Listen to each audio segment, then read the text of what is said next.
Hello everybody and welcome, my name is AndyG and today I'm going to walk through my epic 2021 reboot, the original done of course by Sandro Silva and Quintino. But I wanted to give it a Rave Room reboot so I could play it in some of my sets at that faster tempo because obviously I'm producing Rave Room now, but yeah, I wanted to speed it up and give it that real Rave Room twist, as you could say. So yeah, if you haven't heard it already, go check it out on my Soundcloud, and I also just released a brand new track called Shadow out in Carrison Collective, so be sure to check that out too on Spotify, Soundcloud and all other streaming platforms. So yeah, let's get right into the walkthrough. Okay, so I started off this reboot with the iconic pluck, of course, so this is what it sounds like with just my processing on it.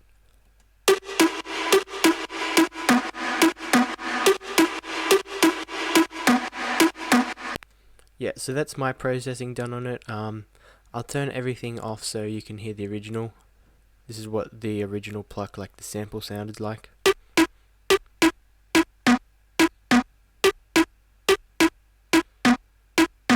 So as you can really hear, the extra processing does do a lot to it. I could have probably just put a reverb on it and then I would have been happy with it, but no, I put it through my mixer chain. If you want to see a video on my mixer chain, be sure to comment below and I'll probably run through that, but it's just a bit of Camel Crusher, Overdrive, Trash, Saturn, and a couple of EQs, and then the reverb automation, which is probably the most important part. So this is what it sounds without reverb.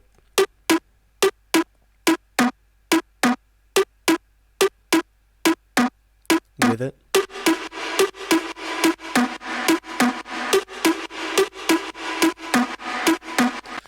Okay, so this is only going to apply for those in Ableton, but I know you can do it in other DAWs, but I just have no idea how to. But I learned this from Maurice West. So you create an audio effect rack, and then you create two audio effects. One is just the dry, so you put nothing in there, and then you create another one which is just the reverb. And I use Arts Acoustic Reverb. You can use any reverb you want. Those are the things that I use, and I turn the dry all the way down and then put the wet at around 0 dB or -1 dB. And then I put it through a compressor and I make sure I chain that to whatever lead I'll be playing. So that way when the note hits, the reverb will not be playing, but when there's a gap in between, the reverb will just fill it up. So I will always have my attack on 0.01 milliseconds. I think Maurice West had it on maybe 2 or something, but I found that the lower it worked. The ratio is on 3.07 to 1. Again, I just changed these settings. All of this I got from Maurice West to understand, but I just changed this. And in all of my other different tracks, I'll change the threshold to see what I want it to sound like. So if I just solo the reverb,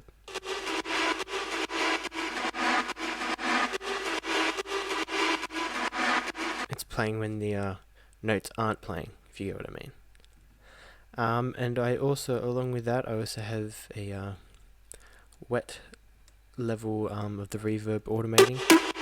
So it kind of like sucks it up, if you get what I mean.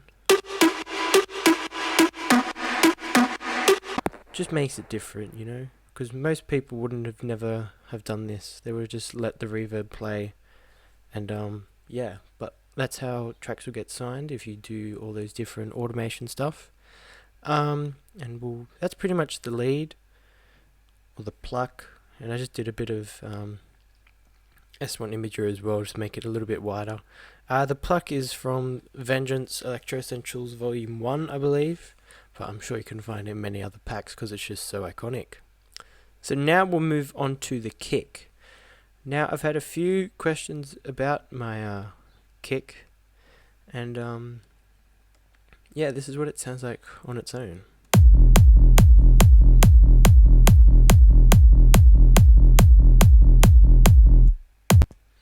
Yeah, so there's not much to it.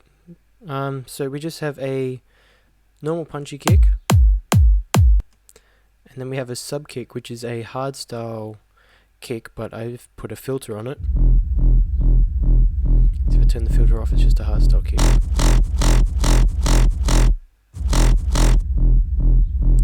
also put a EQ on it just to boost a little bit the sub frequencies, and then turned down a bit of the mids and then boosted some of the highs.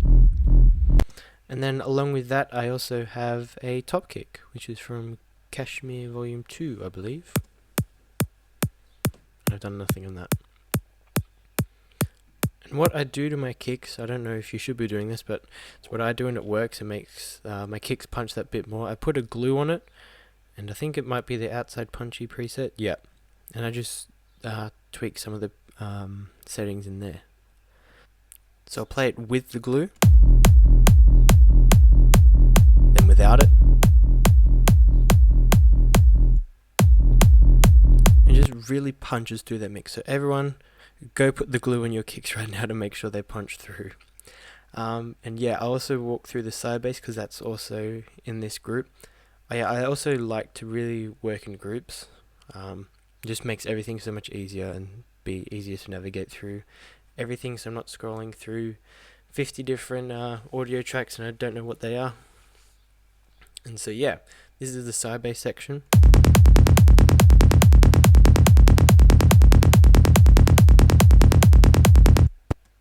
So again, it's the same punchy kick as before with a top kick, and then we have a side bass which is from Splice. This is what it sounds, the side bass on its own. And so yeah, this EQ here is only for the build up, which I did here. So it automated the sub frequencies to disappear, and then I also pitched it up.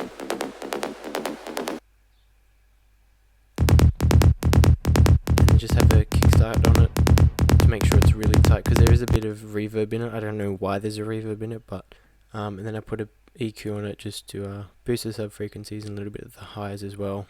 I did have a size support, but it was a bit too aggressive for what I wanted, so I didn't use that at all. So go into the break synths, which is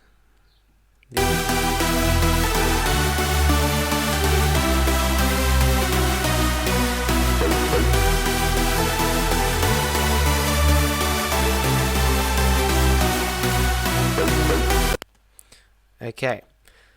So what I have 3 different layers playing. I did have a second lead, but I obviously wasn't a fan of it, so I turned it off. But this is the main chords, the main chord synth, like the super saws.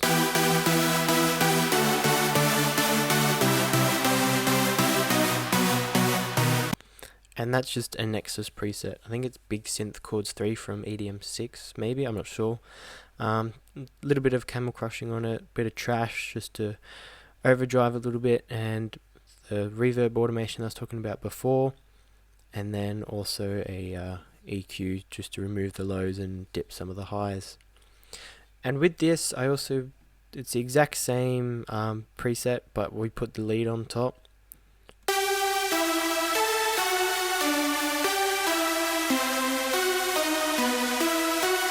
Because I originally did have it playing above the chords in the same MIDI, but it was too high. This is what it sounded like, and I wasn't feeling it, so I just duplicated it, and then got rid of the chords, and then just put in the leading melody, as you'd say. That's pretty much got the exact same stuff on it, and just a bit of imaging as well. And we have a respace here too. This is from Splice.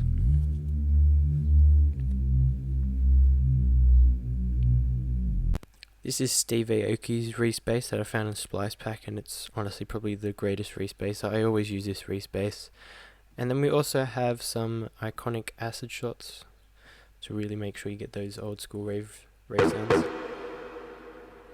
And that's just got a camel crusher on it, an EQ, and then the same reverb as before.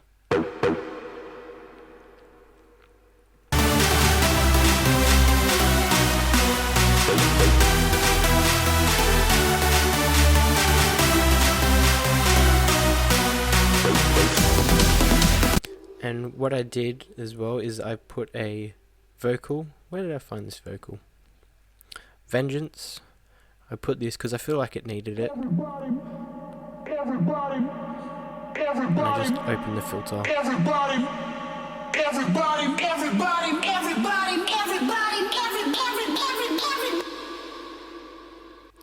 And then I put this on the before the side bass hits, because so people know that it's a change, because I also have the side bass playing, but just to make sure that there's further a change, I put this in it.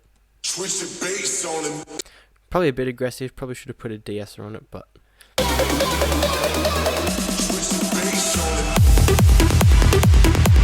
I wish Sandro Silva released his 789 tack before, so I could have used the iconic epic fill, but this is what I found that was somewhat similar. That's from Vengeance as well, and I play that, and then we've got have some hi-hats playing. Oh, have some hi-hats playing. Some really old school hats. Then we have some claps as well. And then added a summon as well.